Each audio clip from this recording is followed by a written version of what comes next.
ይህን ቪዲዮ አዳምጣችሁ እናንተ ጋተውት አሰራጩት በርካቶቻችን እስትግፋርን ባልነ ቁጥር የአላህ እዝነት ወደ ዓለማችን ወደ ቤታችን ይገባ ዘንድ ይከጀላልና እስኪ ቁጭ እንበልና አሁን ወንጀሎቻችንን አስበን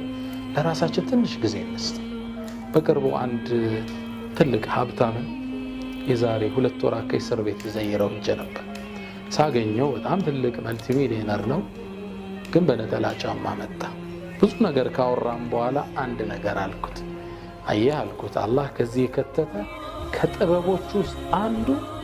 የምትጠቀምበት ሞባይል እንኳን ያንተ እንዳልሆነ ሊነግር ፈልጎ